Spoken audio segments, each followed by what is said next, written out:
بسم اللہ الرحمن الرحیم۔ السلام علیکم ناظرین۔ ماں باپ کی نافرمانی سے خاتمہ خراب ہو سکتا ہے۔ حدیث شریف میں ہے کہ ایک نوجوان حالت نظام تھا، اس پر موت کی کیفیت طاری تھی، اس کی کلمہ کی تلقین کی گئی لیکن وہ کلمہ نہ پڑھ سکا۔ محبوب خدا نبی کریم صلی اللہ تعالیٰ علیہ وسلم کو خبر ہوئی تو تشریف لائے اور فرمایا کہ پڑھ لا الہ الا اللہ۔ تو نوجوان نے کہا کہ مجھے کلمہ شریف نہیں پڑھا جاتا، تو آقا کریم صلی اللہ تعالیٰ علیہ وسلم نے اس کی وجہ دریافت کی کہ یہ نوجوان کلمہ کیوں نہیں پڑھ رہا ہے، تو بتایا گیا کہ یہ شخص اپنی ماں کو ستاتا تھا، جس کی وجہ سے موت کے وقت کلمہ نہیں پڑھ پا رہا ہے۔ تو نبی کریم صلی اللہ تعالیٰ علیہ وسلم نے اس نوجوان کی ماں کو جو ناراض تھی بلوایا اور فرمایا یہ تیرا بیٹا ہے؟ تو اس عورت نے کہا ہاں۔ تو آقا کریم صلی اللہ تعالیٰ علیہ وسلم نے فرمایا تو اپنے بیٹے کو معاف کر دے۔ تو اس عورت نے کہا حضور اگر آپ کا حکم ہے تو معاف کرتی ہوں، ورنہ اس نے مجھے بہت ستایا ہے اور میری باتوں پر اپنی بیوی کی بات کو ترجیح دیتا ہے اور اس کی باتوں کو مانتا ہے۔ تو آقا کریم صلی اللہ تعالیٰ علیہ وسلم نے فرمایا اے عورت تو سن لے، اگر آگ جلائی جائے اور تیرے بیٹے کو اس بھڑکتی ہوئی آگ میں ڈال دیا جائے اور اگر کوئی تجھ سے کہے کہ اپنے بیٹے کو معاف کر دے ورنہ اس کو اس آگ میں ڈال دیا جائے گا، کیا تو اس وقت معاف کرے گی؟ تو عورت نے عرض کی یا رسول اللہ صلی اللہ تعالیٰ علیہ وسلم جب تو میں اپنے بیٹے کو معاف کر دوں گی۔ تو مصطفیٰ جان رحمت صلی اللہ تعالیٰ علیہ وسلم نے فرمایا تو اللہ کو اور مجھے گواہ بنا لے کہ تو نے اپنے بیٹے کو معاف کر دیا اور تو راضی ہو گئی۔ اس عورت نے عرض کیا یا اللہ تعالیٰ میں تجھے اور تیرے رسول اکرم صلی اللہ تعالیٰ علیہ وسلم کو گواہ بناتی ہوں کہ میں نے اپنے بیٹے کو معاف کر دیا اور اس سے راضی ہو گئی ہوں۔ اب آقا کریم صلی اللہ تعالیٰ علیہ وسلم نے نوجوان سے فرمایا اے لڑکے پڑھ لا الہ الا اللہ وحدہ لا شریک لہ واشہد ان محمدا عبدہ ورسولہ۔ جو جوان نے کلمہ پڑھا اور انتقال کر گیا، محبوب خدا صلی اللہ تعالیٰ علیہ وسلم نے ارشاد فرمایا شکر اس خدا کا جس نے میرے وسیلے سے اس کو دوزخ سے بچا لیا۔ ماں کی نافرمانی کی سزا کس قدر سخت ہے، موت کے وقت کلمہ نصیب نہیں ہوتا جب تک ماں معاف نہ کر دے۔ اور اس حدیث شریف سے ایک مسئلہ یہ معلوم ہوا کہ توبہ استغفار میں اور اپنی دعا میں رسول اکرم صلی اللہ تعالیٰ علیہ وسلم کے وسیلے سے دعا مانگنا چاہیے۔ جبھی تو سرکار کریم صلی اللہ تعالیٰ علیہ وسلم نے فرمایا کہ اللہ تعالیٰ اس نوجوان کو میرے وسیلے سے دو۔ ماں کی رضا کس قدر اہم ہے۔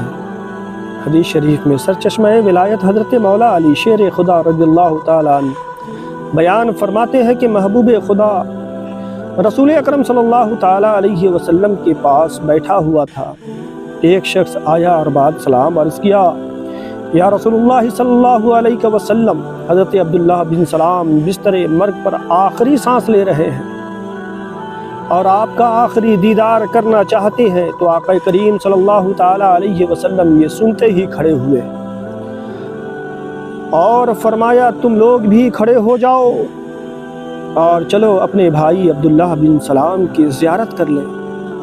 یہ حضرات آقا کریم صلی اللہ تعالیٰ علیہ وسلم کے ہمراہ وہاں تشریف لے گئے اور آقا کریم صلی اللہ تعالیٰ علیہ وسلم نے حضرت عبداللہ بن سلام کے سرہانے جا کر فرمایا پڑھو اشہد ان لا الہ الا اللہ واشہد ان محمدا رسول اللہ۔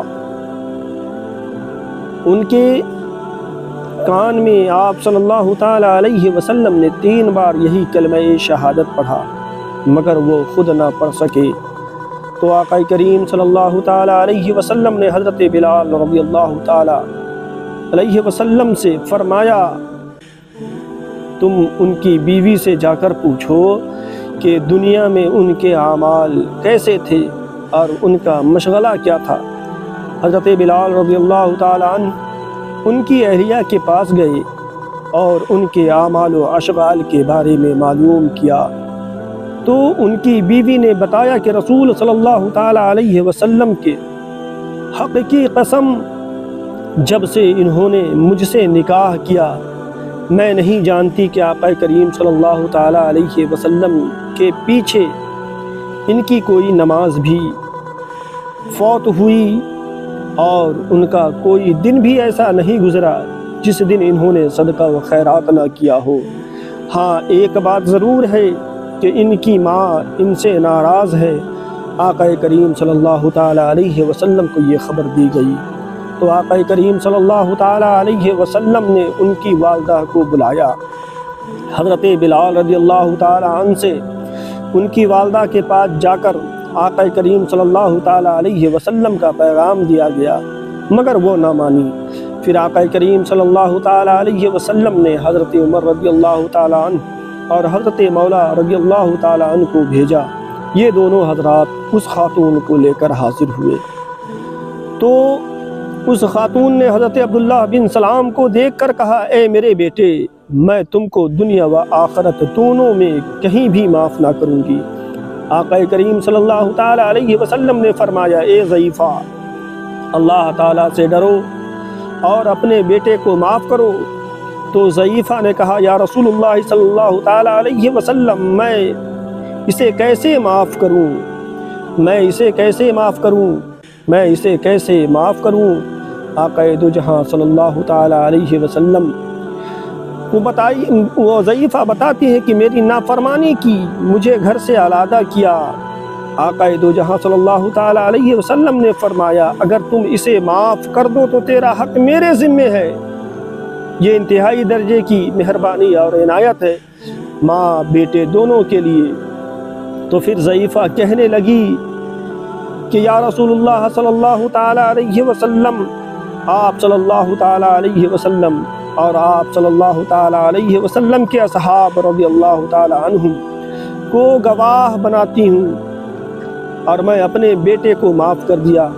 آقا کریم صلی اللہ تعالی علیہ وسلم نے حضرت عبداللہ بن سلام سے پھر فرمایا، پڑھو، اشہد ان لا الہ الا اللہ واشہد ان محمدا ورسولہ۔ حضرت عبداللہ بن سلام رضی اللہ تعالی عنہ نے باواز بلند کلمہ شہادت پڑھا اور ان کی روح پرواز ہو گئی۔ سید الاولیاء حضرت مولا علی شیر خدا رضی اللہ تعالی عنہ فرماتے ہیں کہ جب ہم لوگ ان کی نماز اور دفن سے فارغ ہو گئے تو آقا کریم صلی اللہ تعالی علیہ وسلم نے ارشاد فرمایا، اے مسلمانوں، آگاہ ہو جاؤ کہ جو شخص اپنی ماں کے ساتھ اچھا سلوک نہ کرے اسے دنیا سے جانے کے وقت یعنی موت کے وقت کلمہ شہادت نصیب نہیں ہوگا۔ اے ایمان والو، ذرا غور تو کرو کہ یہ کون ہے؟ حضرت عبداللہ بن سلام رضی اللہ تعالیٰ عنہ کون ہیں؟ حضرت عبداللہ بن سلام تو صحابی ہیں، ان کا یہ حال ہے کہ موت کا وقت طاری ہے، نزا کا عالم ہے اور کلمہ نہیں پڑھ پا رہے ہیں، اس لیے کہ ان کی ماں ان سے ناراض ہے۔ اب ہم غور کریں کہ اگر ہماری ماں ہم سے ناراض ہے تو ہمارا حشر کیا ہوگا۔ اللہ تبارک و تعالیٰ اپنے حفظ و امان میں رکھے اور ہمیں ماں باپ کو راضی رکھنے کی توفیق و رفیق عطا فرمائے۔ حضرات محترم، آج ہم نے دنیا کے چکر میں اپنے ماں باپ کے ساتھ جو سلوک کر رکھا ہے نا، اپنے ماں باپ کے ساتھ جو سلوک کر رکھا ہے، یہ بتانے کی ضرورت نہیں ہے، سب لوگ جانتے ہیں کہ ہم نے اپنے ماں باپ کے ساتھ کیا سلوک کر رکھا ہے، ان کی کیا حیثیت ہے ہمارے نزدیک، ہم اپنے اہلیہ کو کیا حیثیت دیتے ہیں، یہ سب کو معلوم ہے، سب جانتے ہیں، یہ بتانے کی ضرورت نہیں ہے۔ اگر ہماری حالات یہی رہے نا تو حضرات محترم ایک بات اب غور کر کے یہاں سے دیکھیں کہ جب صحابی رسول حضرت عبداللہ بن سلام کو جب جاکنی کے وقت کلمہ نصیب نہ ہو، اس کی وجہ یہ کہ ان کی والدہ ان سے ناراض ہو، تو پھر ہم تو امت محمدیہ میں ہیں، پھر ہمارا کیا حال ہوگا؟ اللہ تبارک و تعالی ہم سبوں کو محفوظ و معمور رکھے، اپنے والدین کی اطاعت کرنے کی توفیق و رفیق